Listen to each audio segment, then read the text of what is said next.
నమస్తే, welcome to today tomorrow. నేను మీ నరేష్. ఈరోజు మనతో పాటు బీఆర్ఎస్ యువ నాయకులు కాసాని వీరేష్ ఉన్నారు. మాట్లాడదాం. నమస్తే అన్న. నమస్తే బ్రదర్. లోక్సభ ఎన్నికలు వస్తున్నాయి, బిజీగా షెడ్యూల్ ఉంది. మొన్న కూడా వచ్చాం ఇంటి దగ్గరికి. చాలామంది జనాలు చేవెళ్ళ నుంచి వికారాబాద్, పరిగి, మహేశ్వరం, మొత్తం 7 నియోజకవర్గాల నుంచి జనాలు పొద్దున్నే వస్తున్నారు. మీరు కూడా నైట్ టైంలో 2-3 అవుతుంది అని కూడా తెలుస్తుంది. ఎట్లా మేనేజ్ చేస్తున్నారు ఇదంతా కూడా? జనరల్గా ఏంటంటే ఇక అది ఎలక్షన్ టైంలో కంపల్సరీ చేయాల్సిందే కదా. తిరగాలి, వాళ్ళని కలవాలి, ఇది ఒక ప్రక్రియ. ముఖ్యంగా చేవెళ్ళ నుంచి 2009లో చేవెళ్ళ లోక్సభ నియోజకవర్గం ఏర్పడింది. 2009లో కాంగ్రెస్ తప్ప మళ్ళీ 2 సార్లు బీఆర్ఎస్ఏ గెలిచింది. అంటే అఫ్కోర్స్ ఆ పార్టీ నాయకులు వేరే పార్టీ నుంచి పోటీ చేస్తారు. కాసాని జ్ఞానేశ్వర్ గారిది ఎట్లా ఉంది? ఒక బీసీలో అతి బలమైనటువంటి నాయకుడు కాసాని జ్ఞానేశ్వర్ ముదిరాజ్. ఆల్రెడీ టీడీపీ నుంచి ఆయన పోటీ చేస్తే ఆ రెస్పాన్స్ వేరేగా ఉండేదనేది రాజకీయ విశ్లేషకుల మాట. కానీ అనూహ్యంగా ఆయన పార్టీ నుంచి ఆ పార్టీ పోటీకి పెట్టకపోవడం, ఆయన బీఆర్ఎస్లోకి రావడం. పార్టీ కంటెస్ట్ చేయదు అన్నందుకే వచ్చినాం, కానీ వేరే రీజన్ కాదు. ఇప్పుడు ఏంటంటే మనకి ఇక్కడ ప్రధానంగా చేవెళ్ళ పార్లమెంట్ ఏర్పడిన తర్వాత 3 సార్లు ఎలక్షన్స్ జరిగింది. ఫస్ట్ టైం జైపాల్ రెడ్డి గారు గెలిచారు, సెకండ్ కొండా విశ్వేశ్వరరెడ్డి గారు గెలిచారు, థర్డ్ రంజిత్ రెడ్డి గారు గెలిచారు. ఇప్పుడు 4th టైం వచ్చింది. జనరల్గా ఏంటంటే సామాజిక కోణంలో ఆలోచిస్తే 60% ఉన్నటువంటి బీసీలు, ఎస్సీ ఎస్టీ బీసీ మైనారిటీలను కలుపుకుంటే 92% ఉంటారు. ఈ 92%కి సంబంధించినటువంటి వ్యక్తిగా, సబ్బండ వర్గాలకు సంబంధించినటువంటి వ్యక్తిగా కాసాని జ్ఞానేశ్వర్ గారు ఈరోజు బరిలో ఉన్నారు.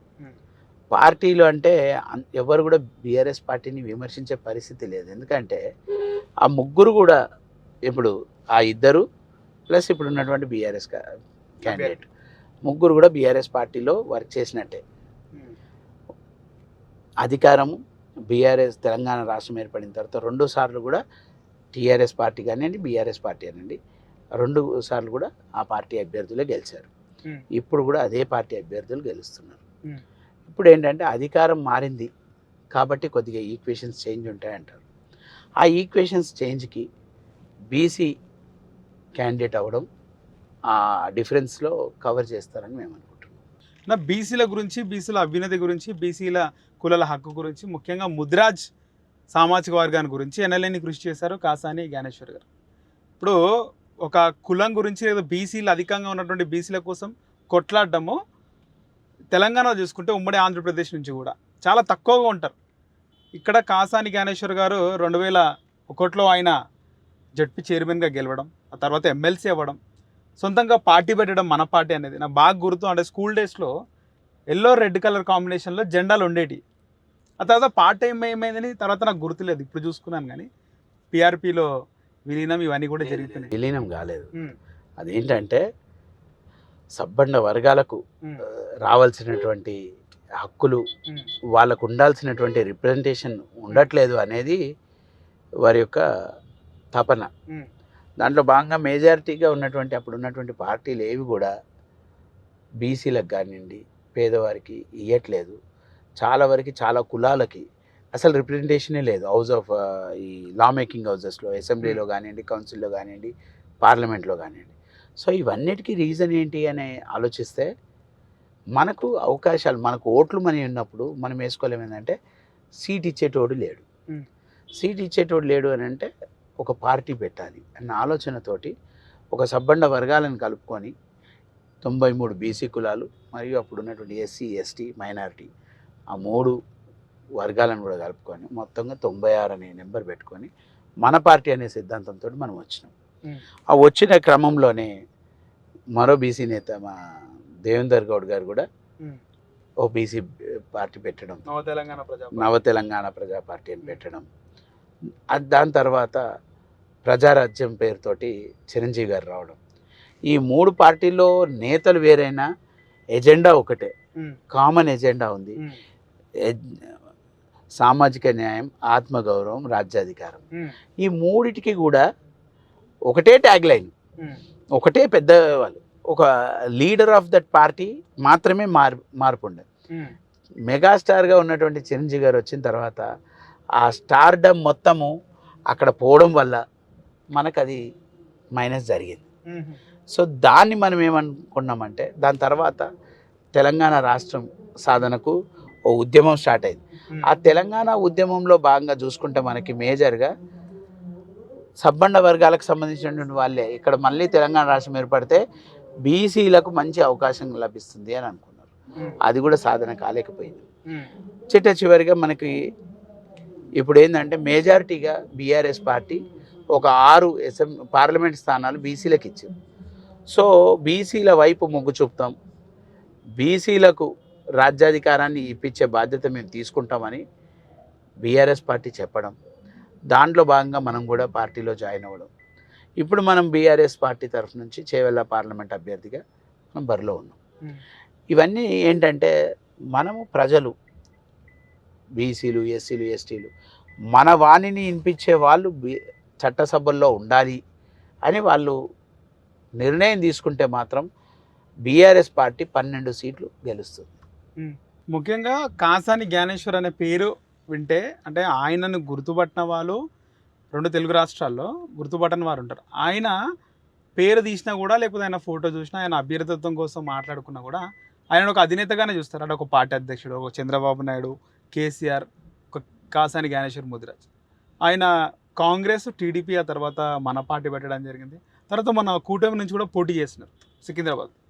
సో అప్పుడు కూడా అంటే పర్సనల్గా మేము కూడా అనుకున్నాం మరి ఆయన సికింద్రాబాద్కి రావడం ఏంటి అని చెప్పేసి అనుకున్నాం. చేవెళ్ళలో ఎట్లుందన్న పరిస్థితి? చేవెళ్ళలో ఆయన అభ్యర్థిత్వం ప్రకటించిన తర్వాత చేవెళ్ళలో ఏంటంటే చేవెళ్ళ ప్రాంతంతో మనకు మంచి సత్సంబంధాలు ఉండడం, జిల్లా పరిషత్ చైర్మన్గా కానివ్వండి, ఎమ్మెల్సీగా చేసినప్పుడు జిల్లాకి అప్పటి నుంచి మనము పరిగి నియోజకవర్గము, అటువంటి తాండూరు నియోజకవర్గము, వికారాబాద్ నియోజకవర్గము, చేవెళ్ళ నియోజకవర్గం, ఈ మహేశ్వరం కానివ్వండి, రాజేందర్ నగర్ కానివ్వండి, శేర్లింగంపల్లి కానివ్వండి, అందరి నాయకులతోటి మనకు సత్సంబంధాలు ఉండడం. ప్రజల్లో ఎప్పుడు మనము వాళ్ళ యొక్క సమస్యలపైన పోరాటం చేస్తూ పేదవారి పక్షాన్ని నుంచుంటూ వాళ్ళ యొక్క సమస్యలు తెలిసిన వ్యక్తిగా ఆ ప్రాంతంలో ఉన్నటువంటి ప్రతి అంశం పైన, ప్రతి ప్రాంతం పైన పూర్తి అవగాహన ఉన్నటువంటి నేతగా కాసాని జ్ఞానేశ్వర్ గారు ఉండడం, అందరికీ మనం అందుబాటులో ఉండడం.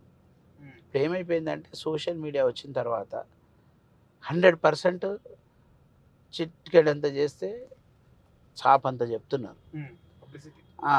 మన కాసాని జ్ఞానేశ్వర్ గారు ఏంటంటే అడ్వర్టైజ్మెంట్ చేసుకోరు. వారికి ఉన్నటువంటి ఆలోచన ఏంటంటే నేను చేసింది మనం చెప్పుకోవాల్సిన అవసరం లేదు, ప్రజలు నిర్ణయిస్తారు.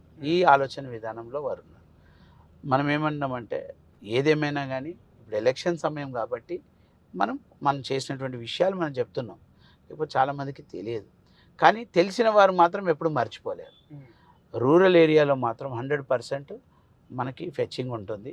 అర్బన్ ఏరియాలో వచ్చేసరికి అంత మ్యాక్సిమం కొత్త ఓటర్స్ అవ్వడం వల్ల మనం వాళ్ళకి రీచ్ అవ్వడానికి ప్రయత్నం చేస్తాం. ముఖ్యంగా చేవెళ్ళ నియోజకవర్గం చూసుకుంటే చేవెళ్ళ నియోజకవర్గం మీకు కొత్త కదా, ఆల్రెడీ చేసినారు. అయితే అక్కడ చాలామంది బీఆర్ఎస్ ఓటు బ్యాంకు ఉంది, బీఆర్ఎస్కి చాలామంది ప్రజలు పట్టం కడతారు. ముఖ్యంగా కరెంటు చూసుకుంటే కరెంటు కోతలు కానీ ఇవన్నిటికీ చూసి అంటే ఇది స్టేటా, సెంట్రల్ ఎలక్షన్సా, లేకపోతే ఇక్కడ భారతీయ జనతా పార్టీకి కాంగ్రెస్కి పోటీ ఉంటుందని రాజకీయ విశ్లేషకులు మాట్లాడుతుంటే సామాన్య ప్రజలు మాత్రం కారు గుర్తుకు వేస్తాము అని అనేవాళ్ళు లేకపోలేరు చేవెళ్ళ నియోజకవర్గంలో. దాంతోపాటు మన కేటీఆర్ గారు కూడా వచ్చినారు. ఆయన వచ్చి కూడా తెలంగాణ ఉద్యమం టైంలో నేను ఒక ఏదో జిల్లా చెప్పిండన్న, ఆ జిల్లాలో కొంతమంది ముద్రాజ్ సంఘం సుధీరులు నాకు కలిసినారు ఆదిలాబాద్. నేను అడిగినాను ఎవరి నాయకత్వంలో మీరు పనిచేస్తున్నారు ఏంటంటే కాసాని జ్ఞానేశ్వర్ ముదిరాజ్ అని చెప్పినారు. నాకు అనిపించింది ఇంత మారుమూల గ్రామాల లోపల్లో కూడా పల్లెల్లో కూడా ఆయన నాయకత్వంలో పనిచేస్తున్నాం అంటే ఇంత బలంగా ఉందో నాకు ఆ రోజు అర్థమైందని చెప్పేసి మన కేటీఆర్ గారు చెప్తున్నారు. ఇప్పుడు మనకేంటంటే మన నెట్వర్క్ 2 రాష్ట్రాల్లో కూడా సబ్బండ వర్గాలకు సంబంధించినటువంటి ఏదైతే 93 బీసీ కులాలు కానివ్వండి, అప్పుడు ఉన్నటువంటి ముదిరాజ్ సంఘంకి తరఫు నుంచి కానివ్వండి, మనకి అన్ని గ్రామాల్లో మనకి పర్సనల్ నెట్వర్క్ ఉంది. ఆ నెట్వర్క్లో కూడా మనము ఆలోచిస్తున్నాం. ఇప్పుడు చేవెళ్ళ పార్లమెంట్కి వచ్చేసరికి చేవెళ్ళ పార్లమెంట్ పరిధిలో అర్బన్ ఏరియాలోనేమో కరెంటు కోతలతో పాటు water issue, drinking water issue, చాలా రోజుల తర్వాత మనకి ట్యాంకర్లు అన్నీ రోడ్డు మీదకి రావడం చూస్తున్నాం. జనరేటర్స్, ఇన్వర్టర్స్కి మళ్ళీ మనము ఒక సైడ్ ఆలోచించడం. ఈ బీఆర్ఎస్ గవర్నమెంట్ ఎప్పుడైతే 9.5 years ఉందో కేసీఆర్ గారి గవర్నమెంట్, ఎప్పుడు కూడా ఆ ఆలోచననే లేదు. ఒక్కసారి కూడా కరెంటు పోయిన విషయం మనం చూడలేదు. రూరల్ ఏరియాలో రైతుల పరిస్థితి ఏంటంటే వాళ్ళ యొక్క పొలాలు ఎండిపోవడం, ఆ పొలాలు బీటు వారుతున్నాయి. అది అంతటికి కారణం ఈ 5-6 నెలల్లో ఎందుకు ఎంతగానం వచ్చింది? అడ్మినిస్ట్రేషన్ లోపం. మనకి ఒక ముందు చూపుతోటి వీళ్ళకి ఎప్పుడు వాటర్ ఇవ్వాలి, ఎలా ఇవ్వాలి, కరెంటు పోతుంటే ఎక్కడ ఇష్యూస్ ఉన్నాయి, వాటిని రెక్టిఫై చేసుకొని అంతకన్నా బెటర్ గీయడానికి ప్రయత్నం చేయాలి. అది జరగట్లేదు ఈడ. అది జరగాలని మేము కోరుకుంటున్నాం. మనకేం లేదు ఈడ. మనకున్న పరిస్థితి ఏంటంటే మనం ఎంత ఆలోచన చేసినా కూడా ఒకటి మాత్రం క్లియర్, ప్రజలకి ఇప్పుడున్నటువంటి గవర్నమెంట్ December 10 రైతులకు రుణమాఫీ చేస్తాను. 6 గ్యారంటీలు మేము వాగ్దానాల రూపంలో వాళ్ళు ఒక కార్డ్స్ కూడా ఇవ్వడం జరిగింది. అది ఆగస్ట్ అంటున్నారు. అది ఎప్పుడు ఆగస్టులోనే రావాలని మనం కోరుకుంటే బీఆర్ఎస్ పార్టీకి ఓటేయాలి. వేస్తే దెబ్బకి గవర్నమెంట్ దిగొచ్చి ఖచ్చితంగా ఇంప్లిమెంట్ చేసే దాని మీద దృష్టి పెడతారు, మనకు జరుగుతుంది. అది కనుక మనం నిర్లక్ష్యం వహిస్తే అది మళ్ళీ పోస్ట్పోన్ అయ్యే ఛాన్సెస్ ఎక్కువ ఉంటాయి. సో మన ప్రజలను కూడా అదే అడుగుతున్నాం, ఏంటంటే మనకి ఇవన్నీ కావాలి అని అంటే మనం ఒకసారి మనం చెప్పాలి. మీరు వాళ్ళు చెప్పినటువంటి మేనిఫెస్టోలో ఆశ చూపించారు, అన్ని వాగ్దానాలు పెద్ద పెద్ద వాగ్దానాలు చేశారు కాబట్టి అవి ఇస్తారేమో అని నమ్మి ప్రజలు మీకు పట్టం కట్టారు. అది ఇవ్వకుండా పోస్ట్పోన్ చేస్తున్నారు కాబట్టి ఒక్కసారి జట్కిద్దాం. బీఆర్ఎస్ పార్టీకి ఓటేస్తే దెబ్బకరే కంట్రోల్లోకి వస్తారు. ఏంటంటే అమ్మో మనము చేయకపోతే రేపు లోకల్ బాడీస్లో ఇబ్బంది అవుతుంది అనే కాన్సెప్ట్ వస్తుంది. వాళ్ళు ఇమీడియట్గా ఇది చేస్తారు. ఇది కనుక చేయకుండా మనం తప్పు దారిన కూడా మనం అక్కడ చేసినాం అనుకోండి, మేము ఇలా నడిపించేయచ్చు అన్న ఆలోచన విధానం వాళ్ళు అవలంబిస్తారు. సో మనమేమన్నామంటే ముందు చూపు ఉండాల్సింది అది లేదు. ఇప్పుడు 6 నెలలే అయ్యింది కదా అంటే 60 సంవత్సరాలు ఏలే, 60 నెలలే ఇచ్చారు. 6 నెలలు అయిపోయింది అంటే 10% అయిపోయినట్టే. సో మన ఆలోచన ఏంటంటే మనకు రోజువారీ ఇవన్నీ 100 రోజులు ఉంటాయి, ఒక్కొక్క రోజు ఒక్కొక్క విధానంగా మారిపోతుంది. ఇప్పుడు 224 మంది రైతులు ఆత్మహత్య చేసుకోరు ఈ 5 నెలల ప్రాంతంలోనే. రికార్డు కావాలంటే అసెంబ్లీ సాక్షికి ఇచ్చారు. సో మనమేమన్నాము, చెప్పడం ఈజీయే, ఆచరణ చేయాలి, ఆచరణ చేసేటియే చెప్పాలి. మన ప్రభుత్వం ఇంతకుముందు కేసీఆర్ గారు చెప్పని కూడా చాలా చేయగలిగారు. ఒక మన భారతదేశానికే ఒక గర్వదగ్గమైనటువంటి ప్రాజెక్టు, మనం అందరం గర్వించదగ్గ project lift irrigation, Asia's largest lift irrigation project Kaleshwaram. ఒక ప్రాజెక్ట్ కాళేశ్వరం అంటే ఒక చిన్న ఇది కాదు, మనకు దానికి సంబంధించినటువంటి డిజైన్ని చూస్తేనే ఒక అద్భుతం. అది మన ప్రాంతం పక్కన ఆనుకొని మనతోటి ఆనుకొని పోయేటువంటి వాటరు ఇక్కడ హై లెవెల్లో ఉన్నటువంటి ప్రాంతాలకి రీచ్ అవ్వక చాలా కష్టాల్లో ఉండేటువంటి ప్రాంతం మన తెలంగాణ ప్రాంతం. దాన్ని లిఫ్ట్ ఇరిగేషన్ ద్వారా మన సిటీకి వాటర్ ఇవ్వడమే కానీ, అన్ని చెరువులలో వాటర్ నింపడం కానీ, ఇవన్నీ చేస్తుంటే మనకేమనిపించింది అని అంటే గ్రీన్ రెవల్యూషన్కి పెద్ద పునాది వేసుకోగలిగినాం మనం. ఇప్పుడు వరకు ఎవరు ఆలోచిస్తున్నారు? ఇప్పుడు వచ్చే 6 నెలల్లో ఏ రోజన్నా దాని మీద రివ్యూ జరిగిందా? కరెంటు అసలు ఏం పరిస్థితి ఉంది, ఎప్పుడు కరెంటు పోతుందో తెలియదు. అలాంటి పరిస్థితుల్లో మనం ఒకటే అడుగుతున్నాం, ఏంటంటే ఈ ప్రభుత్వాన్ని మనం ఒకటే డిమాండ్ చేస్తున్నాం, మీరు ఇప్పటివరకు ఇవ్వలేదు. ప్రజలను మేము కోరేది అదే, మీరు మీ యొక్క నిరసన రూపాన్ని బీఆర్ఎస్ పార్టీకి ఓటేసి చూపెట్టండి. మీరు వాళ్ళు పెట్టినటువంటి ఆశలను చూసి ఓటేశారు కాంగ్రెస్ గవర్నమెంట్కి, కాంగ్రెస్ పార్టీకి.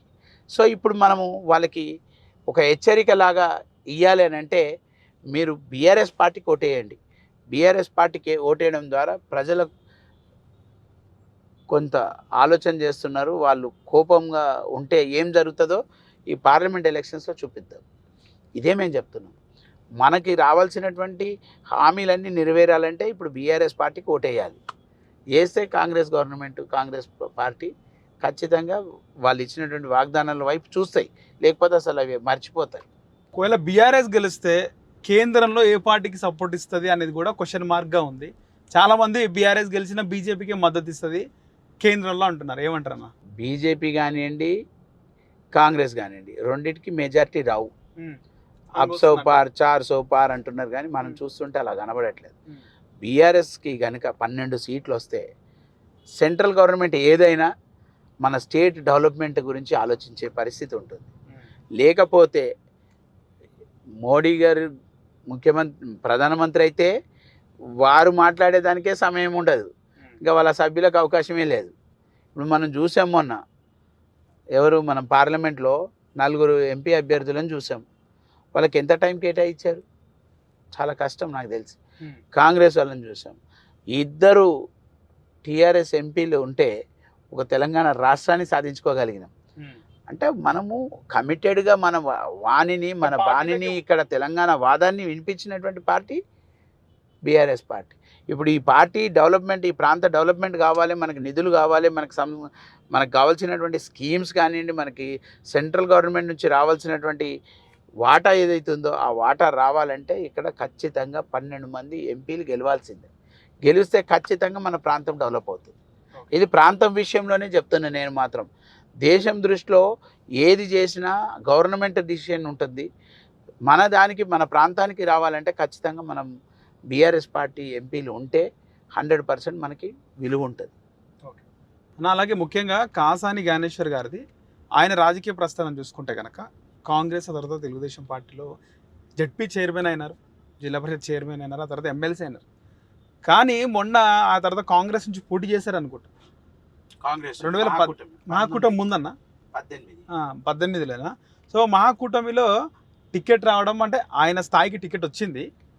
టికెట్ వచ్చినాక కూడా గెలవలేకపోయారు. సో లాస్ట్ మూమెంట్ అదేంటంటే మేము అప్పుడు నాకు బాగా గుర్తుంది ఏంటంటే సనత్ నగర్ అడిగాం మనం, సికింద్రాబాద్ నుంచి ఇచ్చారు. లాస్ట్ టికెట్ మాదే అనౌన్స్ అయ్యింది. అది అనౌన్స్ అవ్వడం అక్కడ లోకల్గా మనము అడిగి పోలేకపోవడం, ఆ రోజు టీడీపీ కాంగ్రెస్ పొత్తు పెట్టుకోవడం, దాన్ని కేసీఆర్ గారు వారి ఒక స్టేట్మెంట్ ఇవ్వడం ఏంటంటే తూమి బతుకులు చెడ లైట్ ఈడనే ఉంటుంది, స్విచ్ ఆంధ్రాలో ఉంటుంది అని చెప్పడం.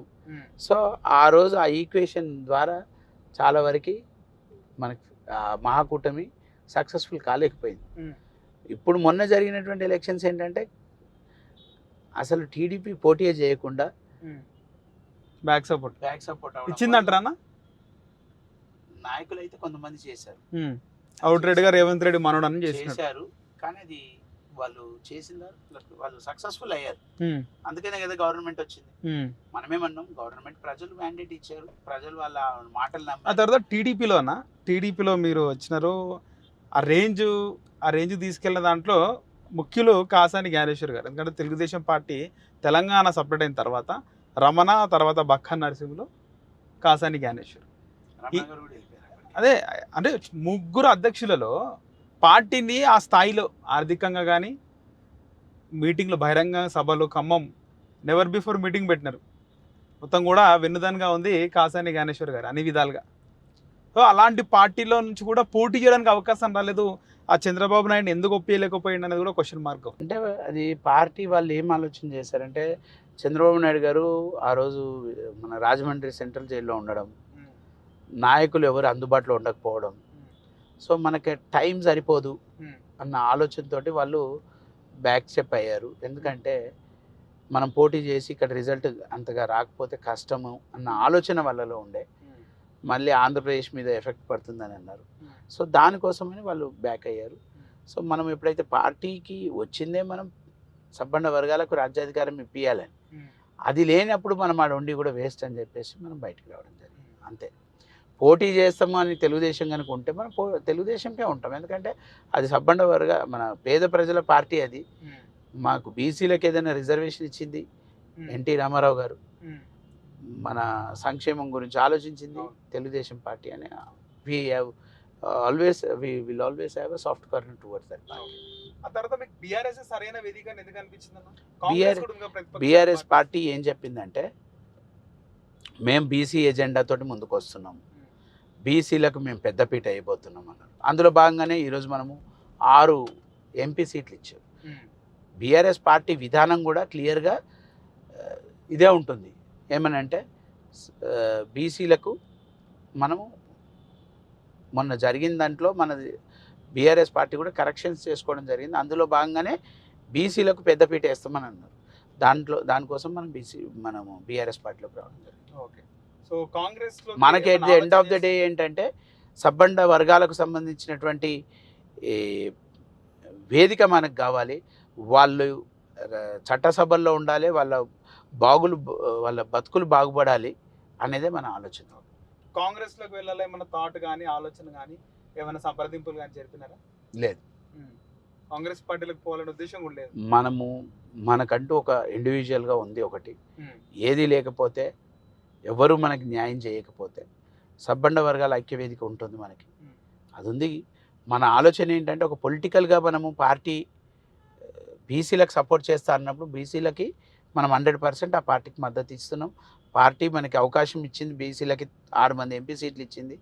12 మంది అనుకోండి, ఈ రిజర్వ్డ్ స్థానాలు తీసేసి మన హైదరాబాద్ తీసేస్తే 12లో 6 అంటే 50% ఇచ్చినట్టే కదా.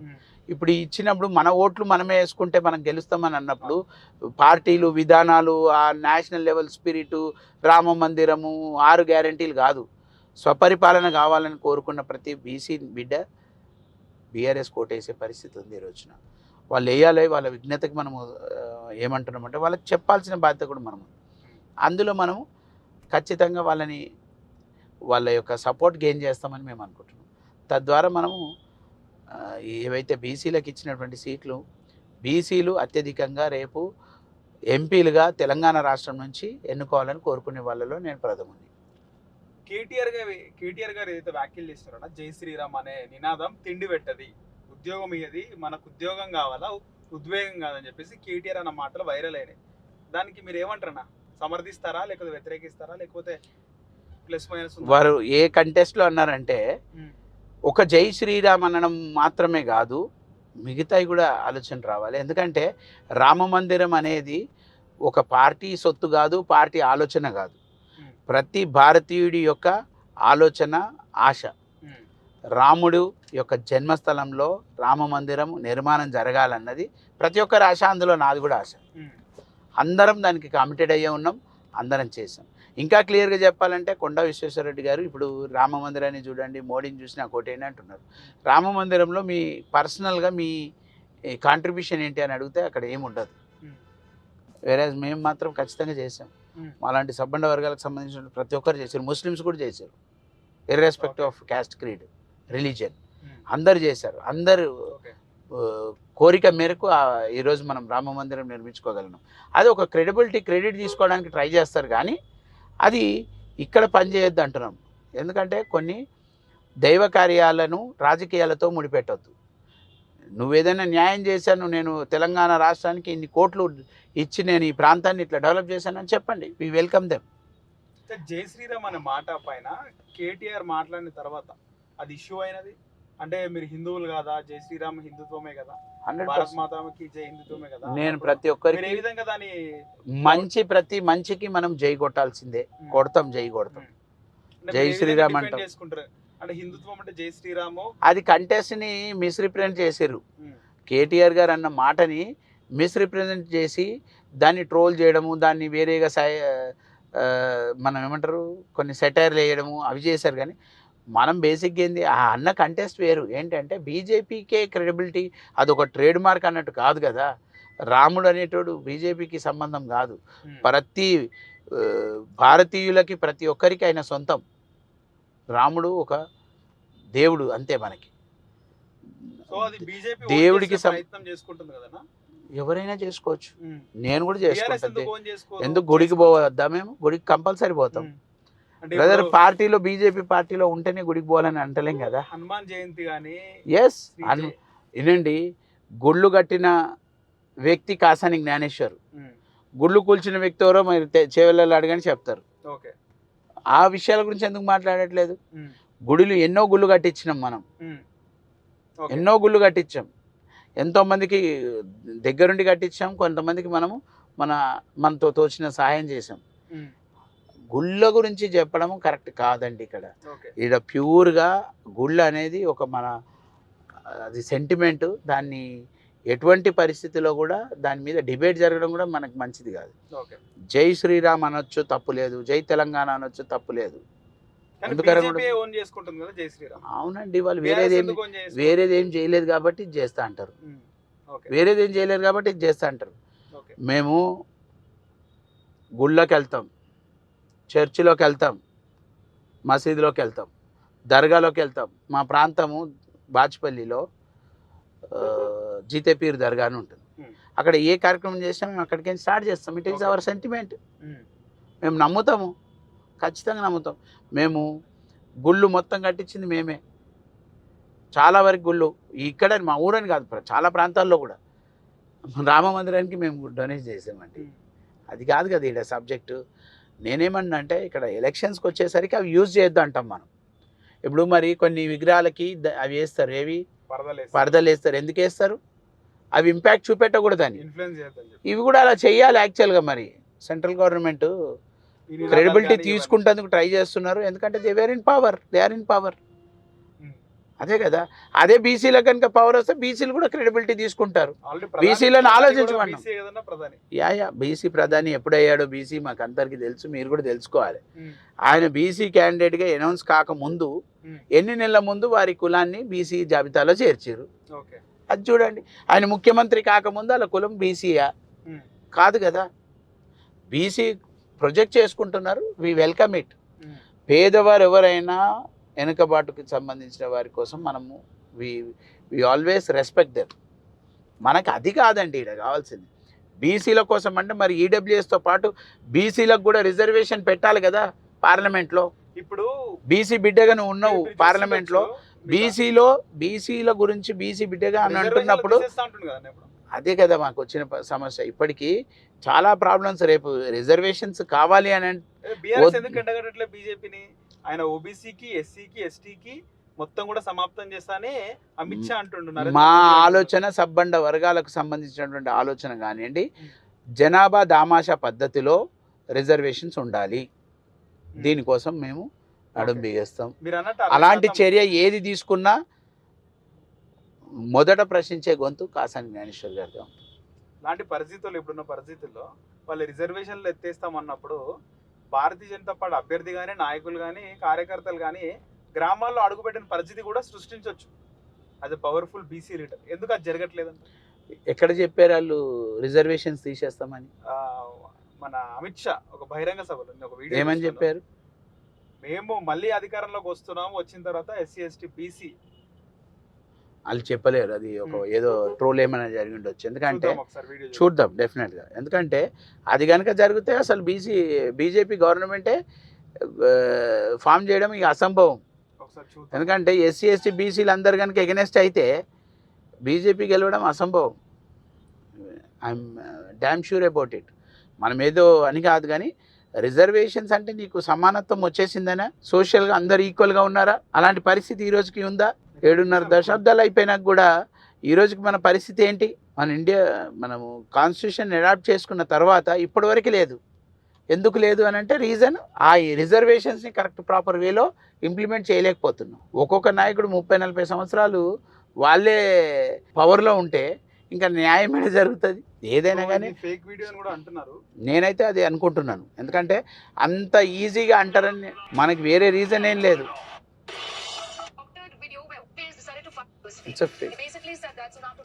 ఫేక్ వీడియో అది. ఎందుకంటే ఎవ్వరు అట్లా అన్నారు. అది వదిలేసి ఇంకా అది ఫేక్.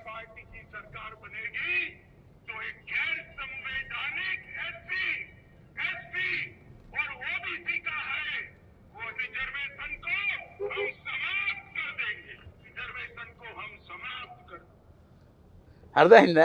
అది ఫేక్ వీడియో. ఓకే. ఎందుకంటే మనకు తెలిసినంత వరకు ఎవరు అట్లా సాహసం చేయరు. అపోజిషన్ కూడా గౌరవప్రదమైనటువంటి స్థానంలో ఉండాలి. ఎప్పుడు ఏమవుతుందో తెలియని పరిస్థితి ఉండాలి. ఎవరైనా కానీ నియంతృత్వ ధోరణికి పోకూడదు అంటే 100% ప్రతి అపోజిషన్కి కూడా గౌరవం ఉండాలి. ఎందుకంటే వాళ్ళు కూడా ప్రజలు ఓటేస్తేనే వచ్చారు అక్కడికి రిప్రజెంటేటివ్. అంటే మనం ఏదో 1-2 ఓట్లతో గెలిచినా కూడా ఈరోజు గెలిచినమా ఓడినమా అనేది ఆలోచన ఉంటుంది. కాబట్టి ప్రజల యొక్క గొంతు ఉండాలి. అది ఉండాలంటే ఖచ్చితంగా మనకి ప్రతిపక్షం అనేది ఉండాలి. అది ఉంటేనే మనము న్యాయంగా మనం అడిగినటువంటి హక్కులు కానీ మనకు జరగాల్సినటువంటి న్యాయం కానీ జరుగుతుంది. ఇప్పుడు మీరు చూసుకుంటే కనుక ముఖ్యంగా మీకు ఇక్కడ తెలంగాణలో ఒక కేసీఆర్, రేవంత్ రెడ్డి మీకు పెద్ద ఫిగర్ గా ఏదనిపిస్తుంది, కేసీఆర్, రేవంత్ రెడ్డి గాని అటు? మీరే చెప్పండి. ఉమ్, నాకైతే కేసీఆర్ పెద్ద ఫిగర్ అనిపిస్తుంది. ఉమ్, నాకు ఫస్ట్ ఎన్టీ రామారావు గారు చాలా పెద్ద ఫిగర్ అనిపించింది. ఉమ్, దాని తర్వాత వచ్చేసి చంద్రబాబు నాయుడు గారు, దాని తర్వాత వైఎస్ రాజశేఖర రెడ్డి గారు, దాని తర్వాత అంటే నాకు కేసీఆర్ గారే కనిపించారు. ఉమ్, ఇప్పుడు రేవంత్ రెడ్డి గారు ఉన్నారు. వాళ్ళు అలా కావాలని నేను కోరుకుంటున్నా. ఉమ్, ఎవరైనా ఒకరికి అవకాశం, అది ఆ స్థాయి. చిన్న ఆ స్థాయి రాదు ఎవరికి. వచ్చిందంటే దాన్ని నిలబెట్టుకోవాలి. రేవంత్ రెడ్డి గారు కూడా నిలబెట్టుకోవాలని కోరుకుంటున్నా. ఉమ్, నిలబెట్టుకుంటే మంచిది. ఓకే. ఎందుకంటే అలాంటి అవకాశం ఎప్పుడు పడితే అప్పుడు రాదు. వారు కూడా చాలా కింద స్థాయి నుంచే వచ్చారు కాబట్టి వాళ్ళకు కూడా అట్లా అవకాశం వచ్చినప్పుడు సద్వినియోగం చేసుకోవాలి. ఇదేమి 100 సంవత్సరాలు ఉంటారని ఎవరు రారు. 5 సంవత్సరాలకు ఇచ్చిన మ్యాండేట్ని, మనకిచ్చినటువంటి పూర్తి బాధ్యతను పూర్తి శ్రద్ధతోటి ఒక మంచి డెవలప్మెంట్ సైడు, ఒక కన్స్ట్రక్టివ్ వేలో మనం ఆలోచన చేయాలి. దాని ద్వారా అది జరుగుతుంది. అలా జరగాలని కోరుకోవాలి. మనం ఎవరు ఖరాబ్ అవ్వాలని కోరుకోకూడదు. మన 2 తెలుగు రాష్ట్రాల ఎన్నికలు 4 దశలో జరుగుతున్నాయన్న. మే 13న పోలింగ్ ఉంది. మన తెలంగాణలో అసెంబ్లీ ఒక బై ఎలక్షన్ ఉంది, సికింద్రాబాద్ కంటోన్మెంట్. అలాగే ఆంధ్రప్రదేశ్లో అసెంబ్లీ, లోక్సభ ఎన్నికలు 2 ఉన్నాయి. ఎట్లుంటుంది అంటే రిజల్ట్ మీకున్న ఇన్ఫర్మేషన్ ప్రకారము ఆంధ్రప్రదేశ్లో రాబోయే ప్రభుత్వం ఇది మళ్ళీ చాలా టఫ్. ఇది ఏంటంటే నీకు పోటాపోటీగా ఉంది అక్కడ. ఎందుకంటే జగన్కున్న క్రెడిబిలిటీ జగన్కు ఉంది. అదేవిధంగా క్వశ్చన్ చేసే అపోజిషన్ కూడా స్ట్రాంగ్ ఉంది. 3 పార్టీలు ఏకమై వస్తున్నాయి. అక్కడ జగన్ ఒక సింగిల్ పర్సన్గా ఉన్నాడు. మరోవైపు షర్మిల, జగన్ వరకు వస్తే పర్సనల్గా నాకైతే జగన్ ఒక గొప్ప లీడరే. ఎందుకంటే ఎవరైనా కానీ వాళ్ళ తండ్రి ఉన్నప్పుడు కావడమే కష్టము. అలాంటిది వాళ్ళ తండ్రి చనిపోయిన తర్వాత కష్టాల్లో ఉన్నప్పుడు ఒక సొంత పార్టీ పెట్టి ఆ పార్టీని పవర్లోకి తీసుకురావడానికి 10 సంవత్సరాలు ప్రజల్లో ఉండి తీసుకొచ్చిన తర్వాత పేదవాళ్ళ కోసం, మరీ ముఖ్యంగా బీసీలకు మాత్రం చాలా పెద్ద పీట వేశారు. డెవలప్మెంట్ ఇష్యూస్ గురించి వాళ్ళు మాట్లాడుతున్నారు. ఎందుకంటే ఈ కరోనా 2 సంవత్సరాలు ఖరాబ్ చేసింది. కానీ ఇచ్చారు ప్రభుత్వం. ఇప్పుడు ఏదైనా కొత్తగా ఆలోచిస్తారా ప్రజలు ఏంటి అనేది మనకి అక్కడ అంత ఐడియా లేదు. కానీ జగన్ కూడా మంచి మార్క్ చేసుకోగలిగాడు. మంచి పరిపాలన. అందులో ఎవరికి ఒక్కొక్క రూపం నుంచి చూస్తారు. 99% ఎవరు వచ్చినా కానీ డెవలప్మెంట్ సైడ్ పనిచేయాలని నేనైతే కోరుకుంటున్నాను. ఎవరు వచ్చినా చేయాలి.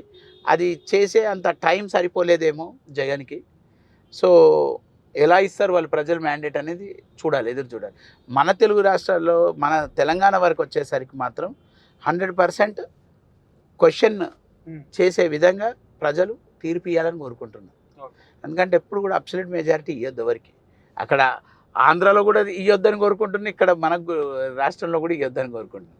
ఎందుకంటే ప్రతిపక్షానికి కనుక విలువ ఉండాలి అని అంటే 100% మన డెమోక్రసీ ప్రివేల్ అవ్వాలి. మన అసలు కాన్స్టిట్యూషన్ని చదివితే దాంట్లో ఉన్న హక్కుల గురించి చూస్తే అసలు భారతదేశం యొక్క రాజ్యాంగం ఎంత గొప్పదనేది తెలుస్తుంది. చాలా వరకు దాన్ని ఎవరు పాటించారు, కానీ పాటింపజేసే పరిస్థితి ఉంది. ఈ రోజుకి న్యాయస్థానం, న్యాయ వ్యవస్థ ఇంత స్ట్రాంగ్గా ఉండడానికి కారణం మన యొక్క భారత రాజ్యాంగం. దాన్ని కరెక్ట్గా యూజ్ చేసుకుంటే భారత పౌరుడు ప్రపంచ ఏమంటారు అన్ని సిటిజన్షిప్స్తో పోలిస్తే మన ఇండియన్ సిటిజన్షిప్ అనేది చాలా పవర్ఫుల్ అనేది తెలుస్తుంది. అది ఎవరు ఇంప్లిమెంట్ తెలియక కూడా, ల్యాక్ ఆఫ్ నాలెడ్జ్ వల్ల కూడా చాలామంది దాన్ని పట్టించుకోవట్లేదు. కానీ నిజమైనటువంటి వెరీ పవర్ఫుల్ సిటిజన్ వరల్డ్లో ఎవరైనా ఉన్నారంటే అది ఇండియన్ సిటిజనే. ముఖ్యంగా చూసుకుంటున్నా ఫైనల్గా రేపు కాసాని జ్ఞానేశ్వర్ తర్వాత కాసాని వీరేష్, ఆయన తండ్రి స్థాపించినటువంటి మన పార్టీని మళ్ళీ ఏమన్నా వెనుకకు తీసి దాన్ని నడిపించే ప్రయత్నం మీకు కూడా అంటే ఆలోచన విధానం ఉంది? మన పార్టీ అనేది మాకు ఒక కోరిక. అది కూడా ఎందుకంటే సబ్బండ వర్గాలకు సంబంధించినటువంటి పార్టీగా ఉండేది. దాన్ని యాక్టివ్ చేసే పరిస్థితి వస్తే ఖచ్చితంగా నేను ముందుకెళ్తాను. రాబోయే రోజుల్లో న్యాయం జరగాలి, పేద ప్రజలకు మనము అండగా ఉండాలి. ఒక వేదిక కావాల్సి వచ్చినప్పుడు దాని గురించి ఆలోచిస్తాం ఖచ్చితంగా. కానీ ఇర్రెస్పెక్టివ్ ఆఫ్ పార్టీ ఒక వేదిక అయితే ఉండబోతుంది, సబ్బండ వర్గాల ఐక్య వేదిక అనేది. దానికి మాత్రం ఖచ్చితంగా మేము ముందుంటాం. పార్టీ అవకాశం వచ్చినప్పుడు దాని గురించి ఆలోచిస్తాం. ఇప్పుడు మాత్రం ప్రస్తుతానికి ఆ సబ్బండ వర్గాల ఐక్య వేదిక మాత్రం ఖచ్చితంగా అది యాక్టివ్గా అవ్వబోతుంది. ఈ పార్లమెంట్ ఎలక్షన్స్ తర్వాత మనం దాన్ని ముందుకు తీసుకెళ్తాం. ఎందుకంటే ప్రశ్నించే గొంతు ఉండాల్సిందే, వాళ్ళకంటూ ఒక మద్దతుగా నిలవాల్సిన పరిస్థితి సమయం ఉంది, ఇప్పుడు అవసరం కూడా ఉంది అని మేము భావిస్తున్నాం. ఎందుకంటే కాంగ్రెస్ గవర్నమెంట్లో మీరు చూస్తే మొన్న 36 కార్పొరేషన్లు వేస్తే 26 కార్పొరేషన్లు ఒకే సామాజిక వర్గానికి ఇచ్చారు, అంటే మిగతా లేరన్నట్ట. సో అది విపరీతమైనటువంటి పరిస్థితికి వెళ్ళినప్పుడు ఖచ్చితంగా ఆ వైపు మేము కూడా నడవాల్సిన పరిస్థితి ఉంటుంది. కాబట్టి సబ్బండ వర్గాల కోసం అనేది మాత్రం మేము విశ్వ ప్రయత్నం చేస్తుంటాం. వాళ్ళ యొక్క హక్కులు సాధించే వరకు ఇది నిర్విరామంగా జరుగుతుంది ఈ యొక్క పోరాటం. మళ్ళీ రెడ్డి రాజ్యం, రెడ్డి పాలన వచ్చిందంటారా? అంటే రెడ్డి పాలన అంటే రెడ్ల పాలన. ముఖ్యంగా ఇక్కడ ముఖ్యమంత్రి రేవంత్ రెడ్డి, మంత్రులు కూడా మెజారిటీ రెడ్డిలే ఉన్నారు. వెల్మదొరల పాలన అన్నారు ఎవరు, వెల్మలు ఉన్నప్పుడు ముఖ్యమంత్రిగా కేసీఆర్ గారు ఉన్నప్పుడు. ఇప్పుడు రేవంత్ రెడ్డి గారు ఉన్నప్పుడు రెడ్ల పాలన అంటారు కదా అండి, బీసీల పాలన అన్నారు కదా. వాళ్ళు బీసీలలో రెడ్డిలను కూడా బీసీలలో చేరిస్తే బీసీల పాలన అయ్యే అవకాశం ఉంటుందేమో మరి. ముఖ్యంగా మీరు అన్నట్టు ఇక్కడ ముఖ్యమంత్రి రెడ్డి అయినప్పటికీ కార్పొరేషన్లో 36లో 26 రెడ్డిలకు ఇచ్చినప్పుడు ఇక్కడ సామాజిక న్యాయం జరగదు. మేము అందుకనే సామాజిక న్యాయం జరగాలి అని అంటే సబ్బండ వర్గాలన్నీ ఏకం అవ్వాలి. ఏకమైతే కానీ మనము ఏదైతే కలలు కన్న తెలంగాణని మనము నెరవేర్చుకోవాలంటే మన యొక్క హక్కులు మనం ఎవరు అడిగితే పెట్టరు, ప్రశ్నిస్తే ఎదిరిస్తే లాక్కోవాల్సిందే కానీ అడుక్కోవాల్సింది కాదు. కాబట్టి ఖచ్చితంగా మనం అనుకుంటున్నాం డెఫినెట్గా ఈ ఎలక్షన్స్ తర్వాత ఖచ్చితంగా సబ్బండ వర్గాల ఐక్య వేదిక తరఫున మనం ప్రజల్లోకి వెళ్తాం. ప్రజల మద్దతు వాళ్ళందరినీ ఒక తాటిపైకి తీసుకొస్తాం. మన వంతుగా మనం ప్రయత్నం చేస్తాం. అన్న ఫైనల్గా మీరు అంటే 2009 ఆ టైంలో, 2007, 2009 ఆ టైంలో, ఇప్పుడు పొద్దున్న లేస్తే కేసీఆర్, రేవంత్ రెడ్డి అనే పేర్లు ఎట్లా వినబడుతున్నాయో, మన వరకు బండి సంజయ్ అంటే ఎట్లా వినబడుతుందో, తెలంగాణ ఎలక్షన్ టైంలో కేసీఆర్ పేరు ఎట్లా హైలైట్ అయిందో, 2009కి ముందు వైఎస్ఆర్ చంద్రబాబు నాయుడు ఆ టైంలో కాసాని జ్ఞానేశ్వర్ అనే పేరు కూడా చాలా వైరల్ అయింది. ఎందుకంటే చూసుకుంటే నాకు పర్సనల్గా కొన్ని ఏరియాల్లో జ్ఞానేశ్వర్ అనే పేరు ఉంటే ఆయనకి ముద్దుగా అక్కడ లోకల్ లీడర్ కాసాని అని పిలుస్తూ ఉంటారు. అంటే ఆ ఫేమస్ అక్కడ పేరు ఉంది కాబట్టి ఏడ్రా జ్ఞానేశ్వర్, కాసాని ఏడ్రా అంటే జ్ఞానేశ్వర్ వెళ్ళకుండా కాసాని ఏడ్రా అని అంటే పేరుని అట్లా ఆప్ చేసుకుంటుండే. అంటే మనము ఉమ్మడి ఆంధ్రప్రదేశ్కి ఉన్నప్పుడే ఒక పార్టీ, ఒక బీసీలకంటూ ఒక పార్టీ ఉండాలి, ఒక సబ్బండ వర్గాలకు ఎస్సీ ఎస్టీ బీసీల కోసం అంటూ ఒక ప్రత్యేకమైనటువంటి పార్టీ ఉండాలి అన్న ఆలోచన చేసిన వ్యక్తిగా అప్పుడున్న రాజకీయంగా గట్టిగా ఉన్నటువంటి రాజశేఖర రెడ్డి గారు కానివ్వండి, చంద్రబాబు నాయుడు గారిని కానివ్వండి, వాళ్ళని కాదని ఒక పార్టీ పెట్టే పరిస్థితిలో ఉన్నాడు. కాబట్టి అప్పుడైనా బెదిరింపులు అంటే ఏమైనా వచ్చినా, నువ్వు పార్టీ పెట్టొద్దని ఒత్తిడిలు కానీ ఏమైనా వచ్చినా చంద్రబాబు నాయుడు నుంచి వేరే లీడర్ నుంచి? అంటే బేసిక్గా కాసాని జ్ఞానేశ్వర్ గారు ఎవరైనా బెదిరించిన బెదిరింపులు అయితే రాలేవనుకుంటున్నాం. మా దృష్టి వరకు అయితే వచ్చిన వరకు ఆయన వాటి గురించి ఆలోచించలేరు ఎవరు లేని. ఎందుకంటే వాళ్ళకి మంచి అందరితోటి, రాజశేఖర రెడ్డి గారితో వారికి మంచి సత్సంబంధాలే ఉండే, చంద్రబాబు నాయుడు గారితో మంచి సత్సంబంధాలే ఉండే. ఒక కాజ్ కోసం పెట్టాడు, ఎవరికి మీద కోపంతో కాదు, ఒక కాజ్ కోసం పెట్టినటువంటి పార్టీ ఓ బీసీలకు ఉండాలి కంపల్సరీ. బీసీల యొక్క అభ్యున్నతి కోసం, పేదవారి కోసం, అగ్రవర్ణాల్లో ఉన్న పేదవారి కోసం కూడా మనము ఆ పార్టీలో ఉన్నటువంటి ముఖ్యాంశాలు అది కూడా ఒకటి. ఎందుకంటే ఉన్నవాడు మాత్రమే ఉండిపోతున్నాడు. ఒక్కొక్క ఎమ్మెల్యేలను చూస్తే మీరు 30 సంవత్సరాలు 40 సంవత్సరాలు ఏందది? ఈ ప్రజాస్వామ్యంలో అలాంటివి జరగకూడదు. అసలు ఆ ట్రూ స్పిరిటే దెబ్బతింటుంది, ఏదైతే డెమోక్రసీ అనే దానికి. అది పెత్తందారి వ్యవస్థనేమో రామారావు గారు వచ్చి తీసేశారు, పటేల్ పట్వారీ. తర్వాత కాంగ్రెస్ గవర్నమెంట్ ఏది రైతుల కోసం పెట్టారు, చంద్రబాబు నాయుడు గారు ఐటీ కోసం వచ్చారు, కేసీఆర్ గారు తెలంగాణ కోసం వచ్చారు, కాసాని జ్ఞానేశ్వర్ గారు బీసీల కోసం వచ్చారు. ఇదండి land. Okay, right. Thank you brother, thank you.